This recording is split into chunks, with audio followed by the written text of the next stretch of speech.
Et bonsoir tout le monde. Voilà, donc je me décide à 23 h de lancer un live solo sur Ironsworn. Bon, c'est bien parce que je bosse pas demain, hein, sinon en temps normal, jamais de la vie j'aurais fait ça. Et c'est aussi parce que je sors d'un live talk podcast chez les voix d'Altaride. Et du coup on a discuté de jeux de rôle solo. Donc toute cette conversation m'a donné envie d'y jouer. Et la deuxième raison, c'est que j'ai quand même envie d'avancer sur cette campagne. J'ai envie de continuer l'aventure de Sadia. Salut, j'espère, j'ai envie de continuer l'aventure de Sadia pour offrir un terme à cette campagne, hein, parce que j'ai envie de tester d'autres choses et que voilà, j'aime bien finir les choses. Donc je peux avancer, je le fais. Qu'est-ce qu'il y a à dire? Ouais, on va se remettre un petit peu dans le bain. Hein. Et j'ai mon petit résumé de la séance 5. Salut Tibbs, très bonne initiative pour A-Game en fin de soirée. Et Silerias. Ouais, du coup, il y a quelques spectateurs des voix d'Altaride qui ont suivi le mouvement, c'est cool. Du coup, qu'est-ce qui s'est passé la dernière fois? Allez, je vais lire mon petit résumé. Donc... Sadia se met en route et suit le chemin désigné par les corbeaux. Arrivée dans un vaste bosquet, elle tombe dans un piège. 2 mètres de chute et un pieu qui lui entaille le mollet. Non mais c'est quoi ça? C'est la séance 4 ça? C'est pas la séance 5? C'est pas à jour ça. Je suis quand même. Alors, séance 5 elle est là. Oh, ah si c'est bon. Donc session 5. Oula, je suis en train de faire n'importe quoi.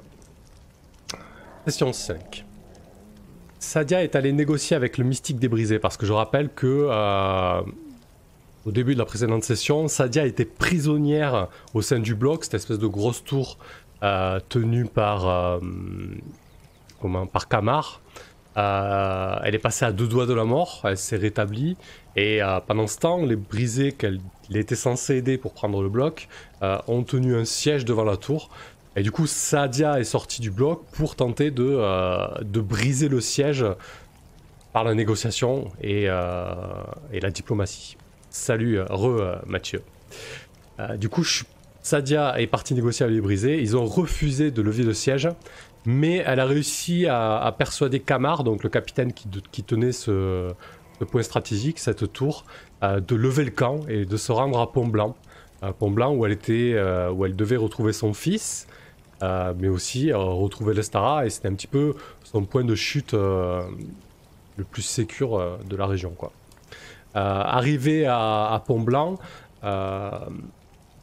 Sadia a pris le sort de son fils à l'Estara. Son fils a été capturé par Zan, donc le chef de première rencontre de là où vient Sadia, et il est otage désormais, parce que Zan, donc le chef de première rencontre, c'est que Pont-Blanc laisse passer des armes issues du nord pour alimenter Blanc-Rock en armes. Et je rappelle que la quête principale de Sadia, c'est d'éviter le conflit majeur entre Première Rencontre et Blanc-Rock en fait. Donc du coup, Zan a capturé en otage le fils de l'Estara pour lui dire ça suffit maintenant, arrête de livrer des armes, de laisser passer des armes à mon adversaire. L'Estara n'a pas voulu libérer Kamar parce que Kamar a participé à la capture de son fils. Sadia n'a rien pu faire à ça, n'a pas pu pêcher correctement en faveur de Kamar. Et puis le fils de Sadia est arrivé à Pont-Blanc, donc Murat. Dans les épisodes précédents, Sadia avait écrit une lettre à Murat en lui disant retrouve-moi à Pont-Blanc, j'ai besoin de te parler, ça fait trop longtemps qu'on ne se parle plus, ça faisait 10 ans, voilà. Et contre toute attente, le fils a accepté, donc il est arrivé à Pont-Blanc. On a eu droit à de belles retrouvailles. Mais lorsque Sadia a demandé à Murat, son fils, donc de rejoindre sa cause, d'éviter le conflit majeur, ben, son fils a refusé, en fait. Il est totalement sous la coupe et sous le joug de Zan, donc le chef autoritaire de première rencontre. Alors, est-ce qu'il est vraiment affilié à ses idées ou est-ce que c'est vraiment une influence néfaste? Ça, on ne le sait pas trop encore. Quoi qu'il en soit, Murat a dit à sa mère non, mais je veux pas de ton plan. Je veux pas me lever contre première rencontre. De toute façon, Zan, qui est en fait le frère de Sadia et celui qui a plus ou moins élevé Murat pendant ces 10 années, il lui a dit de toute façon, Zan, il m'a très bien dit que tu allais me dire ça, que tu allais prêcher contre première rencontre. Je m'y attendais un petit peu et ça s'est très très mal fini entre la mère et le fils. Murat est parti en qualifiant sa mère de traîtresse et d'ennemi de première rencontre, tout comme Pont Blanc. Donc, en essayant de rattraper son fils, elle s'est un peu grillée auprès de première rencontre. Zan ne savait pas forcément que Sadia œuvrait pour essayer d'éviter le conflit. Donc elle s'est grillée et surtout elle a loupé une sacrée opportunité avec son fils. Donc là actuellement Sadia se trouve à Pont-Blanc, donc ici là, le point 6. Et je pense qu'on va partir au nord.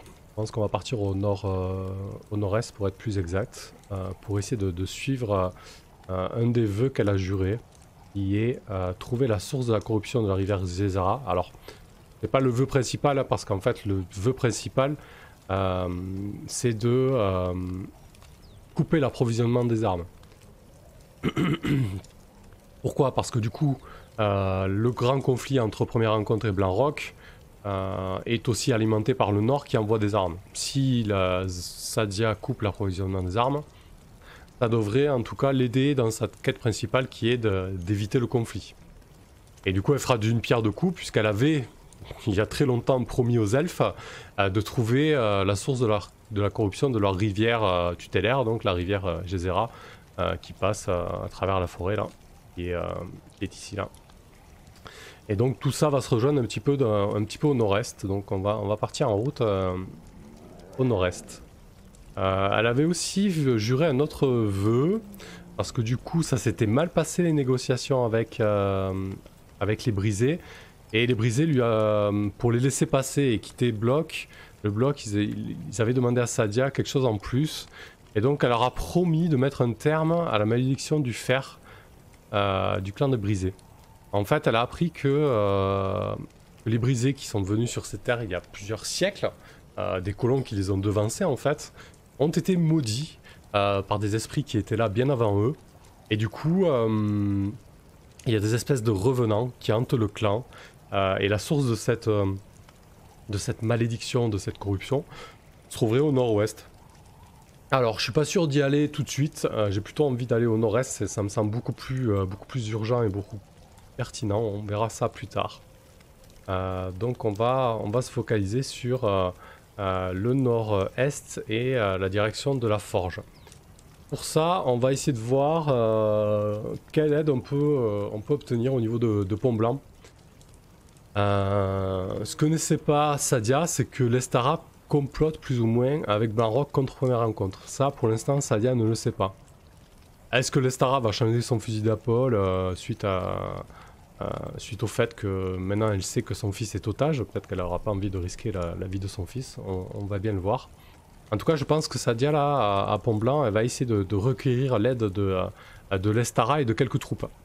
Parce que voilà, on a appris que la forge était quand même un cercle assez puissant, qui tient des mines de fer, avec des légions assez fortes, et potentiellement des géants comme alliés. Donc c'est pas une mince affaire. Donc je pense que avant de reprendre la route, Sadia va essayer de négocier avec l'Estara.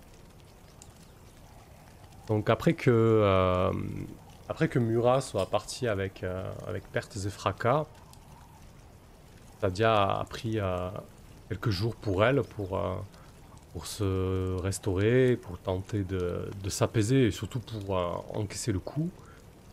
Mais elle sait très bien que le temps presse parce que Murat est reparti au sud à la première rencontre et il a très certainement adressé son rapport à Zan, lui dire que Sadia fomente contre lui, complote avec Pont Blanc. Ça risque de chauffer un petit peu, donc elle sait qu'elle doit agir et vite. Après ces quelques jours de repos, elle retourne dans la grande maison longue de l'Estara qui se trouve au bord de la rivière, qui est enjambée par ce fameux pont blanc, cet ouvrage de génie civil que le peuple de fer ne sait plus construire, ou en tout cas a perdu un petit peu de savoir dans ces choses-là. Et donc l'Estara est attablée avec ses proches, avec sa clientèle. Et Sadia rentre dans la pièce alors qu'un banquet est en train de se tenir. Un silence de plomb tombe dans la pièce. Sadia avance, déterminée. Elle comprend que une place lui est faite à la gauche de l'Estara lorsque quelques convives se décalent sur leur banc. Elle s'y assoit, prend ça comme une invitation. Elle adresse quelques bonjours d'un simple hochement de tête. Elle prend quelques victuailles qui sont posées là. Des feuilles de vigne, fourrées, quelques légumes et un peu de viande. Et lorsque le repas touche quasiment à sa fin, elle commence à s'adresser à l'Estara. Elle s'adresse à l'Estara de vive voix, en sorte que les personnes proches entendent aussi. Et elle lui dit l'Estara, ton fils est otage à la première rencontre. Première Kimura donc, s'appelle. Première rencontre et Blanc-Roc sont au bord de la guerre. Tu sais très bien que les havres et les cercles ne survivront pas à un conflit ouvert dans cette région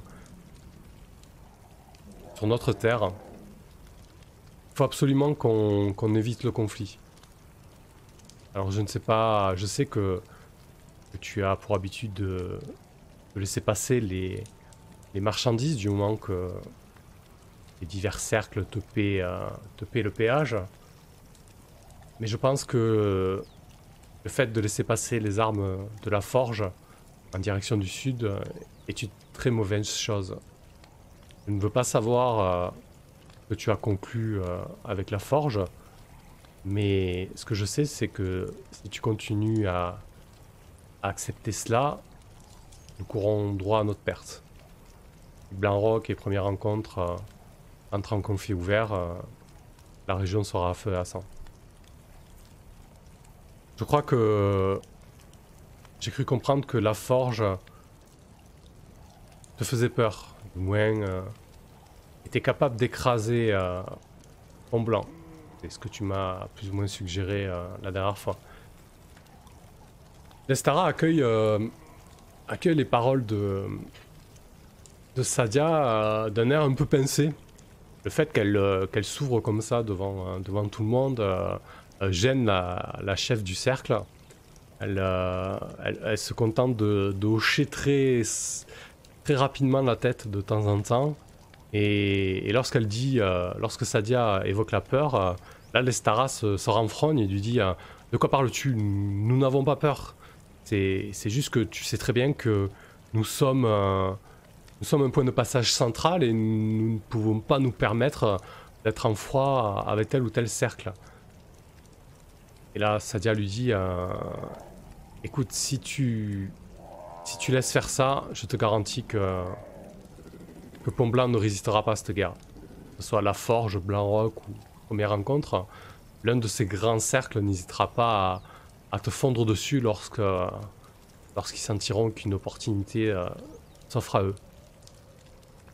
Ce que je te propose, c'est de prendre le taureau par les cornes, de tenter un coup audacieux envers la Forge. Si on coupe l'approvisionnement des armes À première rencontre, 3 blancs rocs, je me moque de qui se reçoit ces armes. Aucun des deux cercles ne doit les recevoir.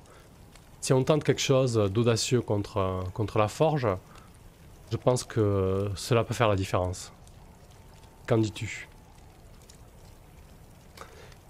Et là du coup, je pense que Sadia essaie de contraindre l'Estara. Alors j'en étais où de mes liens? J'ai un lien avec Wenna, le clan de la plaine, Pont Blanc, mais pas l'Estara spécialement. Mais a priori, je pense que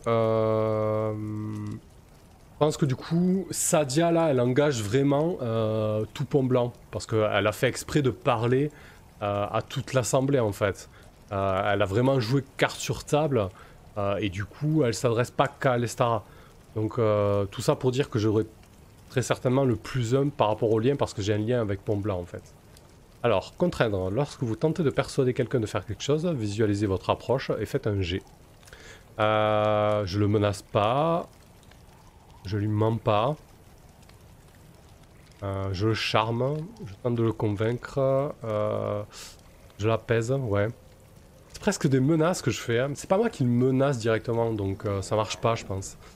Je tente de le convaincre. Je tente de la convaincre tout simplement. Du coup, ce sera avec du cœur. Sadia a 2 en cœur. +1 avec son lien avec Pont Blanc. Donc ça va faire +3. Et ça va être le premier jet de la soirée. Allez. Premier échec peut-être. Hein.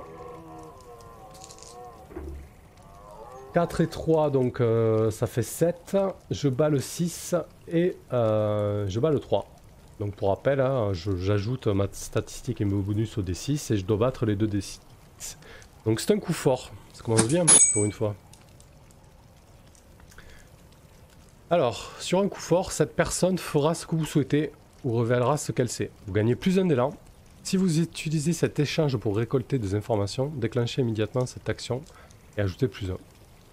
Non, clairement... Oh, je suis déjà à +7 en élan, je passe en +8. +8, c'est beau ça. Non, je faisais pas ça pour récolter des informations. Je faisais ça pour convaincre l'Estara de me suivre. Donc je vais lui donner les suites du plan.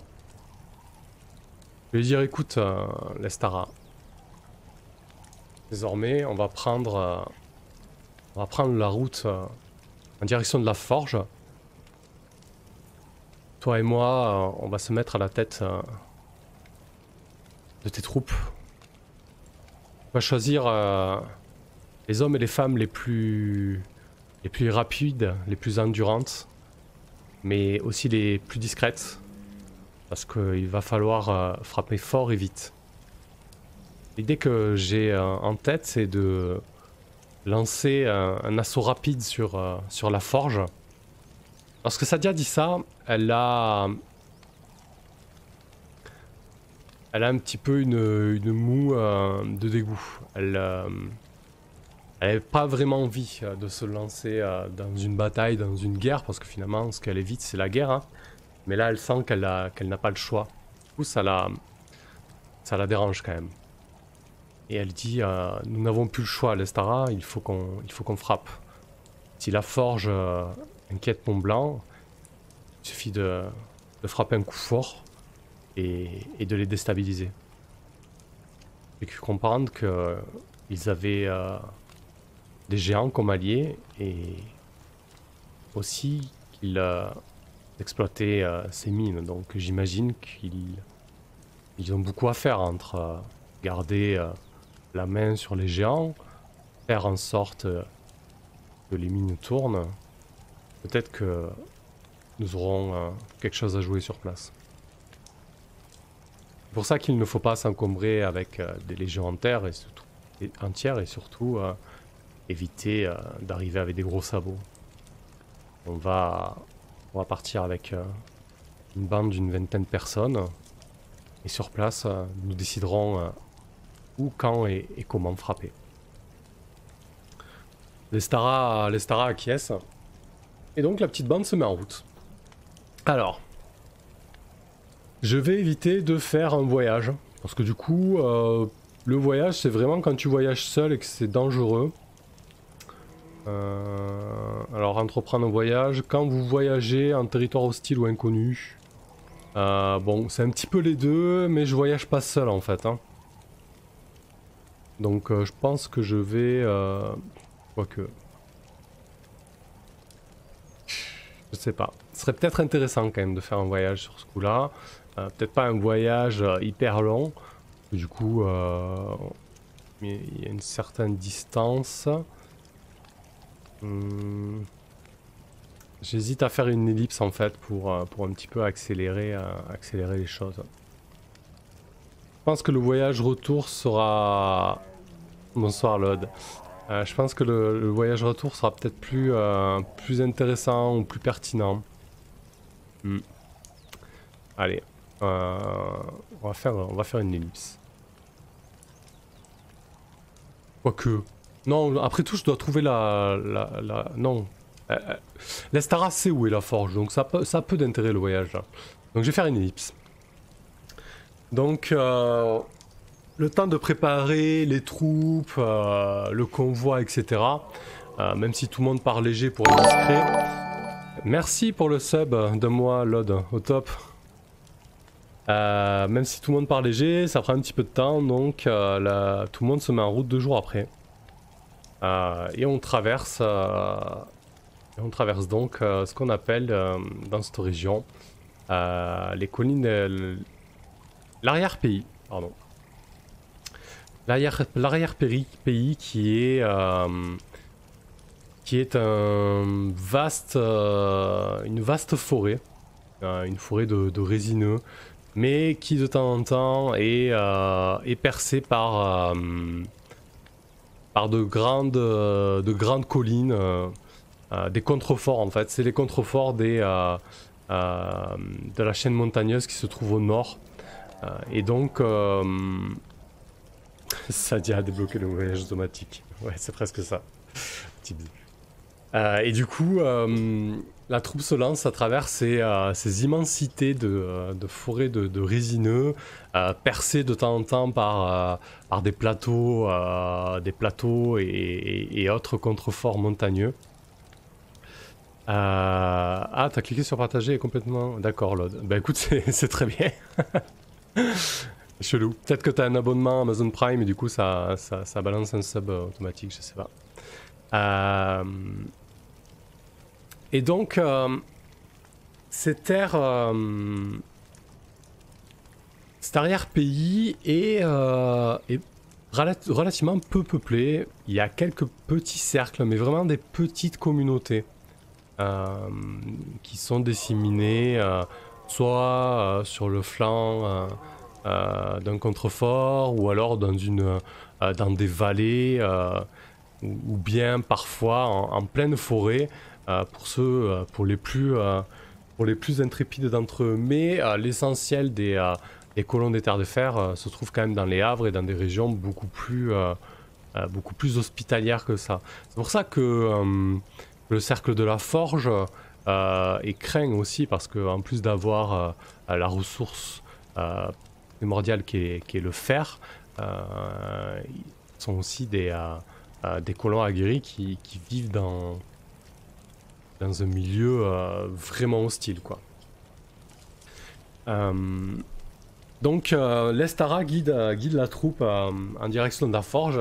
Elle est très certainement déjà allée dans ce cercle pour négocier notamment des droits de passage et ce genre de choses. Et le voyage dure plusieurs jours.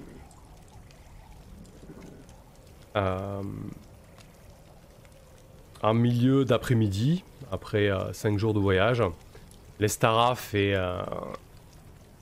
un signe de la main qui signifie à toute la troupe de s'arrêter.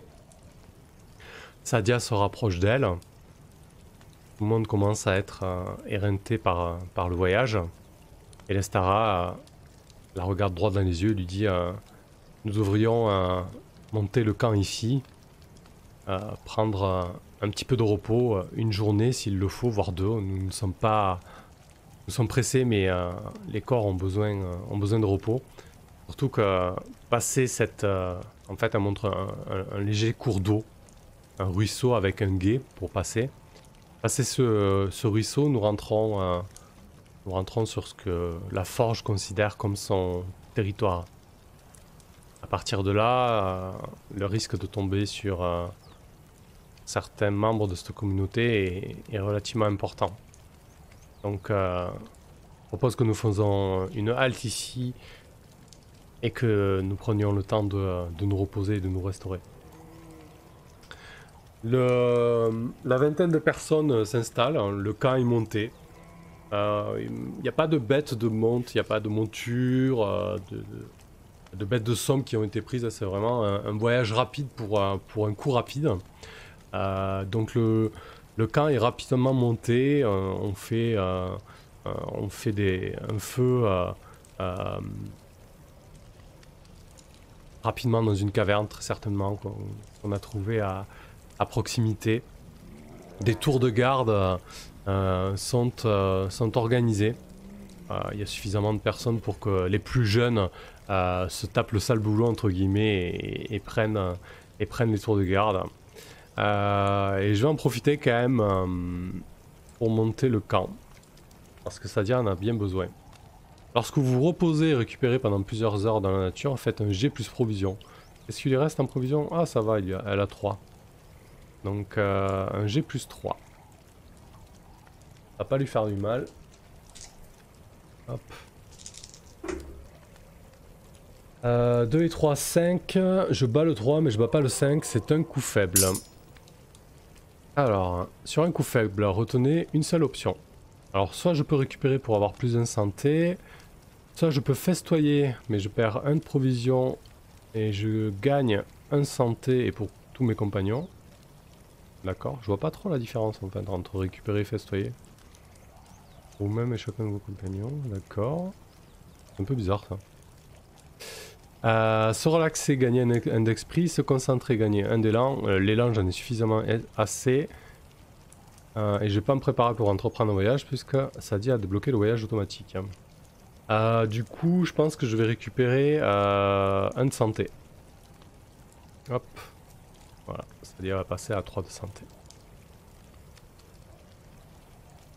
Ok, très bien. Le lendemain, hop, je vais enlever ça quand même, le faible. Le lendemain, ou le surlendemain, allez. Un groupe est rapidement formé pour tenter une première approche et surtout un premier repérage des lieux.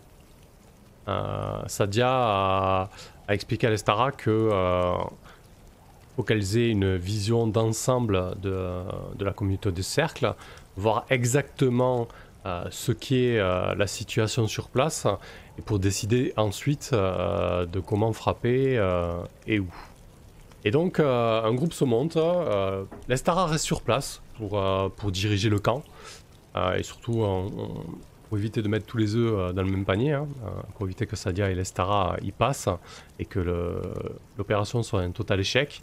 Donc Sadia va prendre la tête de ce groupe d'éclaireurs et je pense qu'elle va être suivie par un homme et une femme, membres de Pont Blanc. On va tirer leur nom sur la table de l'oracle. Hop. On va faire ça, un petit nom, un nom des terres de fer. Voilà. Alors elle va partir avec un certain Kalidas, qui est un homme d'une trentaine d'années, un guerrier aguerri, le crâne rasé, le visage couturé de cicatrices. Il a très certainement fait la guerre à débriser, et c'est surtout un fin pisteur. Je vais noter ça. Et ensuite, hop, on va essayer d'avoir un nom Tessa. Et une certaine Tessa. Hop. Qui est elle aussi quelqu'un d'agile et de plutôt discrète. Elle ressemble un petit peu à Sadia. Peut-être que Sadia retrouve dans Tessa un petit peu de sa jeunesse. 1m70, très fine, les muscles noueux, les cheveux blonds comme les blés et les yeux d'un bleu très pâle. Et vive, très vive. Donc les 3 personnes se lancent en direction de la communauté du cercle, direction de l'ouest. Tac tac tac. Alors Lod, oui, j'ai un résumé. Je vais te passer ça. J'ai fait un petit drive qui est accessible à tout le monde. Hop là. À faire. Normalement.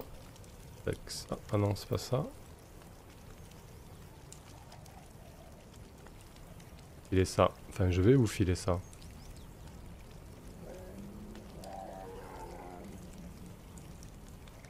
Hop là.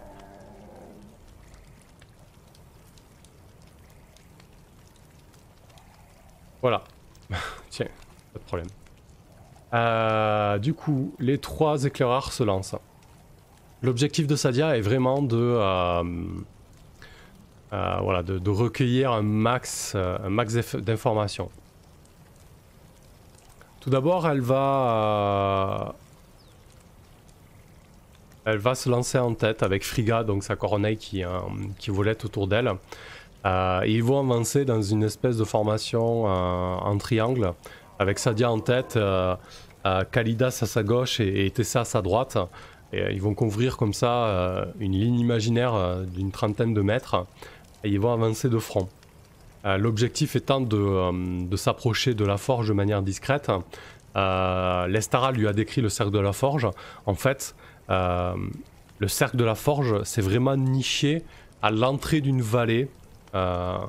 Et donc dans un endroit assez dégagé et un petit peu surélevé, ce qui leur donne une position stratégique et surtout les ressources nécessaires pour leur exploitation.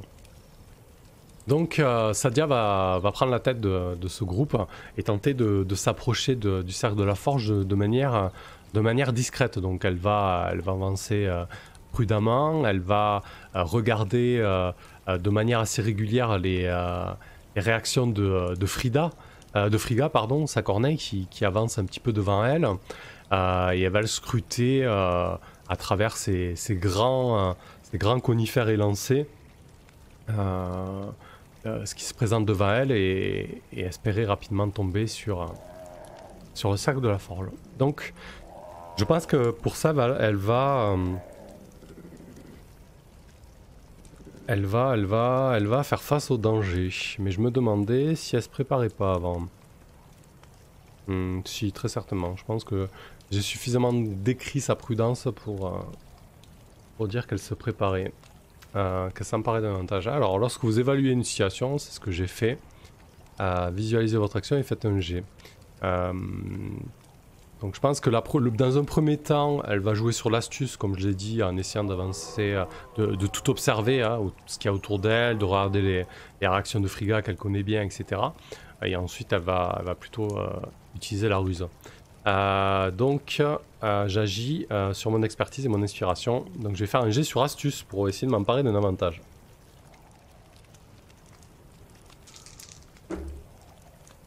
Alors j'ai 3 en astuce, donc ça fait 5, je bats le 2, je ne bats pas le 8. C'est un coup faible.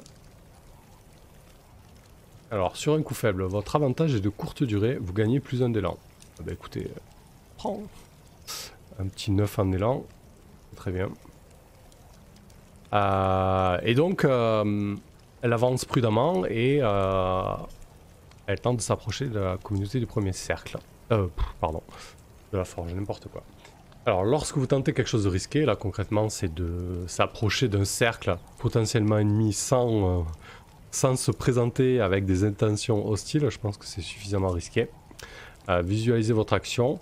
Donc là ça va être avec de la tromperie, de la discrétion et de la ruse. Donc je vais faire un G plus ombre, mais j'ai Frigga, ma corneille qui m'aide, qui est rusée.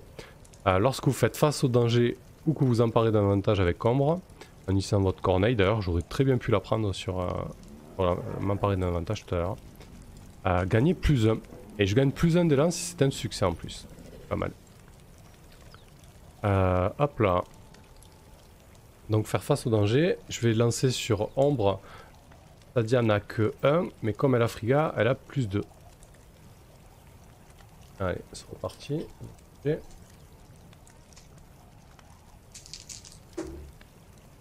Et de 4, je bats pas le 4, mais je bats le 3. Je vais pas utiliser encore mon élan, je pense que je vais vraiment attendre quelque chose de critique pour l'utiliser, parce que là je suis à 9, je suis à 9 en élan. Si je le crame pour ça, pour un 4 c'est dommage quoi. Que ça redescend direct après, hein. Peu importe le jet que tu annules. Donc on va rester sur un coup faible. Alors sur un coup faible, vous y parvenez, mais il vous en coûte. Choisissez l'une des options suivantes. Vous êtes épuisé ou blessé, subissez un dégât. Vous êtes démoralisé ou effrayé, subissez un stress. Sacrifiez des ressources, subissez une provision. Je pense que le plus logique dans la fiction là, c'est que Sadia va s'épuiser en fait. Hein. Franchement, elle est plus toute jeune, elle vient de faire un voyage de 5 jours. Elle repart dans un périple dangereux et avec tout ce qu'elle a vécu, avec la blessure qu'elle a, qui n'est pas tout à fait guérie au flanc, c'est tout à fait logique qu'elle s'épuise en fait. Hein. Donc je vais perdre un de santé. Mais tout cela permet à Sadia, Kalidas et Tessa de s'approcher du cercle de la forge. Sur les instructions de l'Estara, en fait, les 3 éclaireurs arrivent sur un promontoire rocheux qui surplombe en fait le cercle de la forge. Donc le promontoire rocheux est assez aride, c'est-à-dire que la forêt de conifères s'est arrêtée il y a plusieurs mètres en arrière, et donc cette position est vraiment parfaite pour observer, embrasser tout le début de la vallée en contrebas et l'activité et le cercle de la forge. Donc effectivement, l'Estara lui a plutôt bien décrit ce cercle. Elle y voit plusieurs maisons de tailles diverses, accrochées comme ça à flanc de coteau au début de cette vallée qui accueille une rivière assez tumultueuse. Donc elle fait le lien avec la rivière Gézara, bien évidemment, parce qu'en fait le lit de la rivière a totalement été détourné, exploité, puisque en contrebas des maisons principales de la communauté, il y a tout un complexe minier en fait. Ils ont creusé les contreforts des 2 côtés de la vallée, et il y a vraiment une activité minière importante, et Sadia constate que tous les produits extraits de la mine sont directement exploités et lavés directement dans la rivière, dont ils ont détourné le lit pour leur propre exploitation. Elle observe tout ça et je pense qu'elle va tenter d'en savoir un peu plus sur ce qui se passe. Je pense qu'elle va tenter de récolter des informations. Elle embrasse tout ça du regard et très rapidement elle essaie de voir un petit peu quel point stratégique, quelle faille il peut y avoir là-dedans. Donc récolter des informations. Lorsque vous fouillez une zone, posez des questions, menez une investigation et remontez une piste, faites un G plus astuce. Si vous agissez au sein d'une communauté, c'est pas le cas. Donc je vais faire un petit G plus astuce. Allez, c'est reparti. J'ai 3 en astuce, 3 et 3, 6, je bats le 2, je bats pas le 10, donc c'est encore un coup faible. Mais ça me va. On va peut-être changer le trax. Un peu plus... Oh. Mousse. Alors, récolter des informations. Sur un coup faible, l'information obtenue complique votre quête ou introduit un nouveau danger. Visualisez ce que vous venez d'apprendre et gagnez plus 1 d'élan. Alors déjà je vais récupérer 1 d'élan, donc je suis au maximum d'élan, hein. Il va falloir que je l'utilise. L'ode c'est chez moi, les bruits de cerf en rut. Non c'était sur le trax, je crois que c'est ça doit être un buff ou un truc comme ça, mais c'est peut-être des cerfs en rut, j'en sais rien. Du coup, visualisez ce que vous venez d'apprendre. Ouais, je pense que je vais aller voir l'oracle là. Parce que de toute manière, j'ai vraiment eu une vision d'ensemble avec cette mine qui est exploitée. Et très certainement que Sadia voit ben voilà, des hommes en armes qui patrouillent. Et elle voit aussi les géants qui sortent d'énormes chariots des mines, en fait, et qui aident la communauté du cercle à exploiter les mines. Les géants sur ces terres sont en fait des géants colossaux, mais ça va être des géants qui vont mesurer en moyenne 3 mètres, avec des membres épais, des têtes énormes, presque disproportionnées par rapport au reste de leur corps, des poings comme des rocs, quelque chose de très massif, très puissant et très ingrat.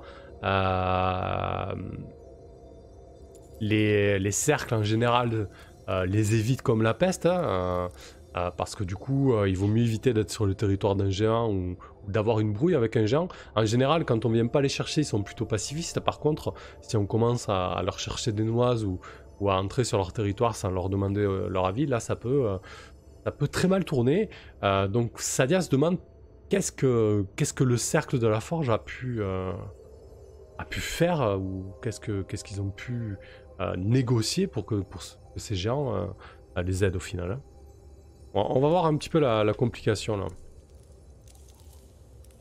Un nouveau danger. Alors, je pense que je vais tirer une action et un thème. Dévier et présage. Ok. Ok, ça pas. Alors, dévier et présage.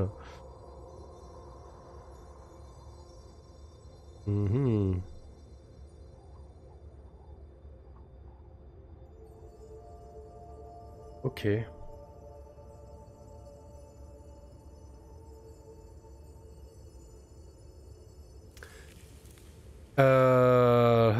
Alors, qu'est-ce que ça va pouvoir être? Hein? Dévier et présage. Okay.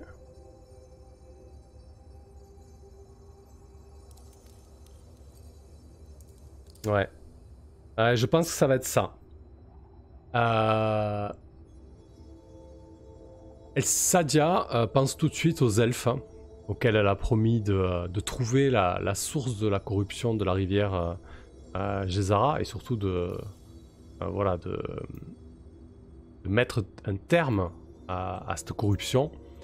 Et Sadia, là, en voyant cette scène, elle sait que le seul moyen de mettre un terme à cette corruption, c'est de détruire l'infrastructure qu'a construit la forge autour de la rivière, qui a dévié son cours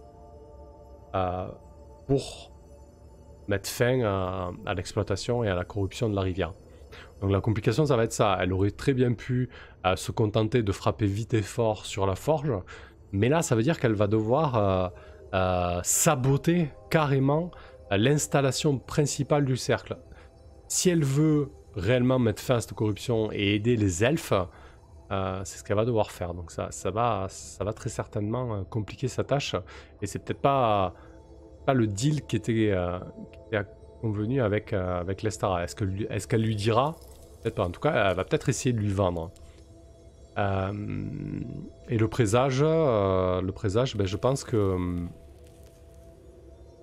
que du coup...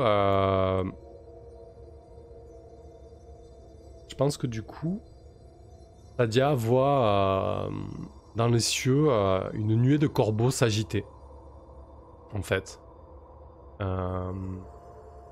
Et du coup, elle va les regarder, elle va essayer d'entrer en communion avec eux pour tenter d'avoir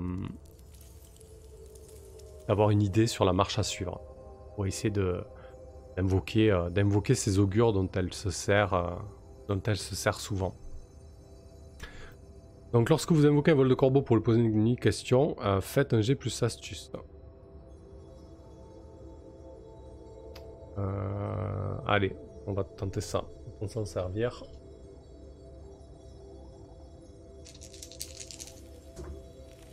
Donc si c'est 3, 9, ah il y a encore un 10. C'est un coup faible. Je vais pas annuler un 10 sur ça.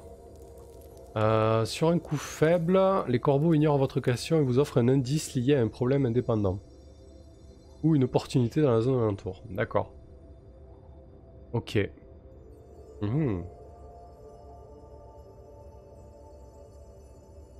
D'accord.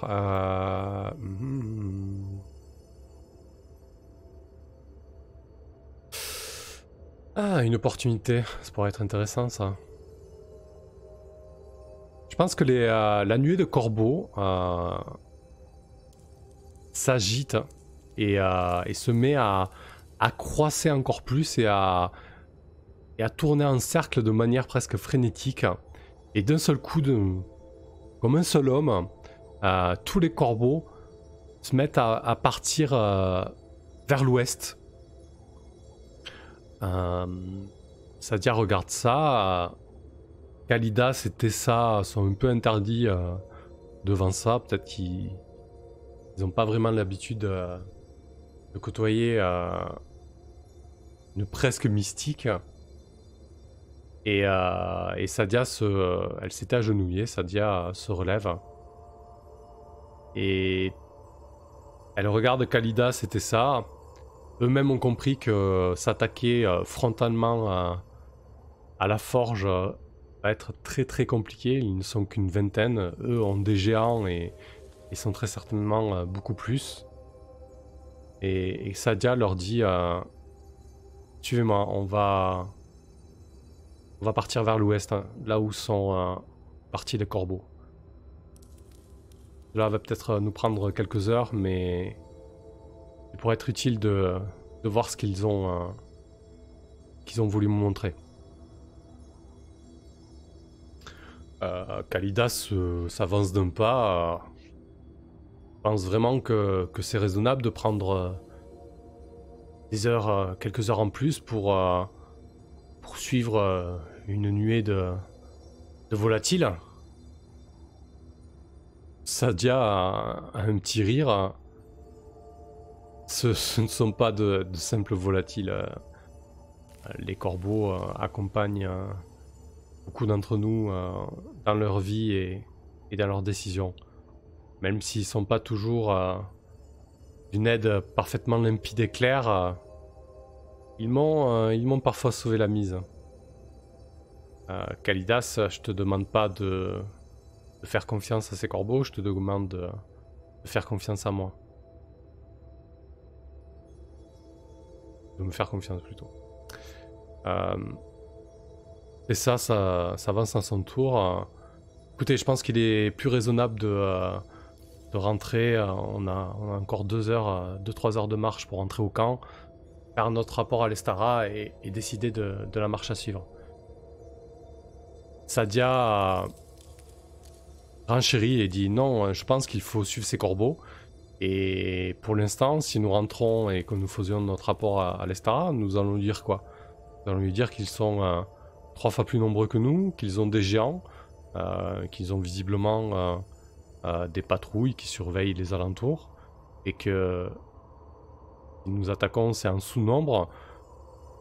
Si nous voulons attaquer, ça sera sûrement de nuit. Non, non, si je reviens auprès de l'Estara, je veux lui proposer quelque chose de concret et revenir avec des infos pertinentes et utiles. Donc là, je pense qu'elle va elle va tenter de les convaincre.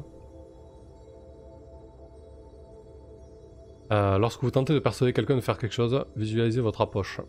Donc pareil, c'est du charme. Tenter de convaincre tout simplement. Donc ça va être du cœur.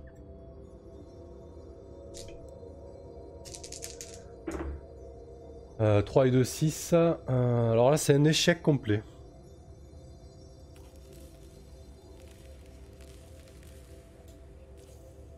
Je le prends.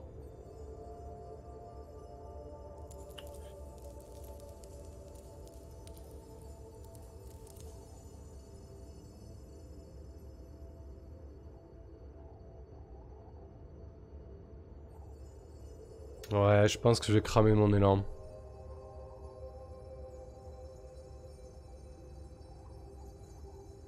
Ça m'embête de le cramer là-dessus, mais j'ai pas envie d'avoir un échec là-dessus.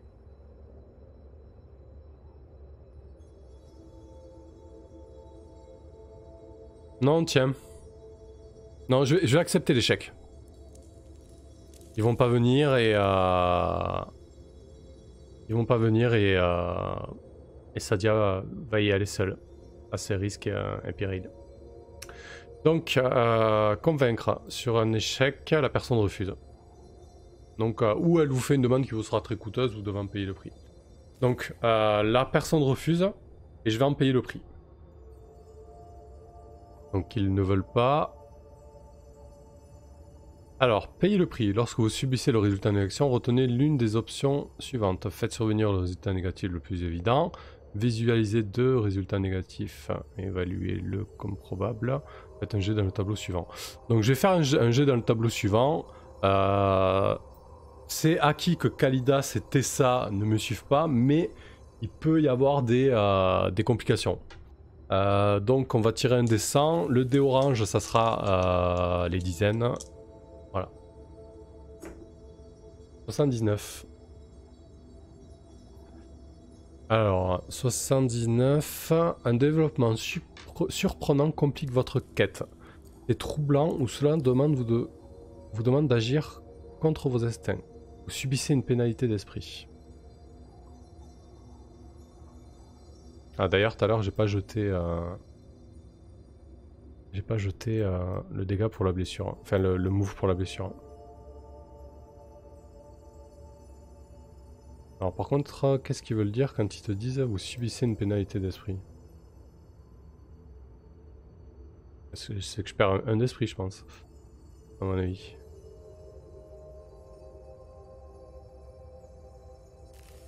Ok. On va faire ça. Mais on va le décrire. On va le décrire fictionnellement.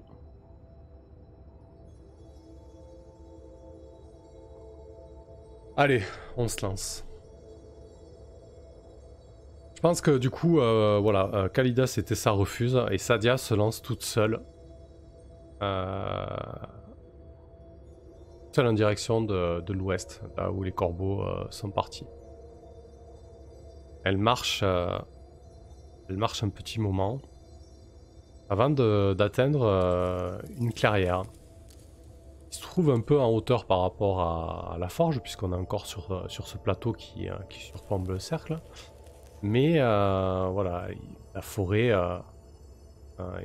est de plus en plus éparse, puis un grand terrain dégagé s'offre à elle, avec en face un grand rempart montagneux. Dans cette clairière, elle remarque qu'un camp de fortune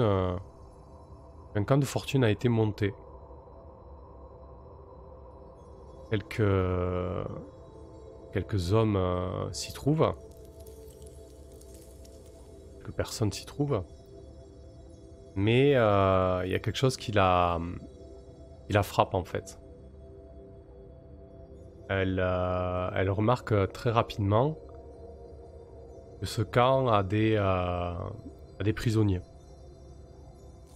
Des prisonniers quelque peu singuliers, puisqu'il s'agit en fait d'enfants, de vieillards, de jeunes femmes et de jeunes hommes, en tout cas des personnes dans des situations de faiblesse, mais en fait ce sont des géants. Il y a peut-être une dizaine de prisonniers qui sont séquestrés, enchaînés dehors, exposés au vent, à la pluie, au soleil. Ils sont dans des états pitoyables, peut-être au seuil de la mort. Les enfants de ces gens qui font peut-être déjà 1m50 ou plus ont la peau sur les os, ils sont décharnés. De temps en temps, elle voit un garde ou un tortionnaire passer, mettre un coup totalement gratuit à à l'un de ses prisonniers. L'odeur est pestilentielle autour de ce camp.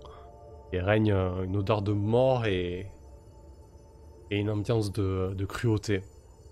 Ce qui soulève le cœur de Sadia. Ça doit être des géants. Elle n'a pas croisé beaucoup dans sa vie, mais de tels traitements la dépassent. Donc elle va perdre un d'esprit. Littéralement, puisque c'est mon... Vous en payez le prix. Bon, ça crée un à 0. Et du coup, je vais subir un stress. Mais ça va peut-être lui ouvrir d'autres opportunités. Alors, lorsque vous faites face à un choc émotionnel ou au désespoir, vous subissez une pénalité d'esprit égale au rang de votre ennemi, c'est fait. Faites un G plus cœur ou esprit. Bon, esprit, je suis à 0, donc je vais plutôt faire un G plus cœur. Hein. J'aurai plus de au moins. Allez, c'est parti. 5 et 2, 7. Je bats les deux, c'est un coup fort. Ouh, heureusement. Sur un coup fort, retenez l'une de ces deux options. Alors, soit je serre les dents, et si votre esprit est supérieur à 0, vous pouvez changer un d'élan contre un d'esprit, mais c'est pas le cas. Ou alors j'épouse les ténèbres et je gagne un d'élan. Bon, c'est dommage, je suis à 10 d'élan maintenant. Est-ce que ça fait quelque chose du coup quand je gagne plus de 10 d'élan? Peut-être, hein. S'il faut, ça augmente mon maximum. Voyons voir. Page 13, gagner de l'élan. Je vérifie vite fait. Hein.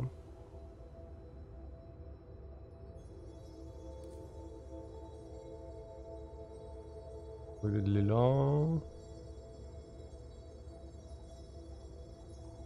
Ouais, j'ai pas l'impression. Hein. Élan maximum. Ah. Non, je peux pas en bénéficier. Bon, c'est pas grave. Donc voilà. Elle tombe sur ce spectacle qui est quand même assez sordide et elle comprend pourquoi les géants acceptent, bon gré mal gré visiblement, de travailler pour le cercle de la forge. Le camp est plutôt bien gardé. Hein. Il y a une bonne vingtaine de personnes. Il y a plusieurs miradors. On voit très bien que ce camp-là est préparé à un possible assaut. Très certainement qu'il se méfie d'une attaque de géants ou de toute autre chose. On est dans les terres du Nord, assez hostiles avec des bêtes sauvages et des choses assez dangereuses. Donc Sadia va retourner auprès de l'Estara et du groupe et faire part de cela. Et sur ce, on va se faire une petite pause et puis on reprend tout à l'heure. 5 minutes de pause. À tout à l'heure.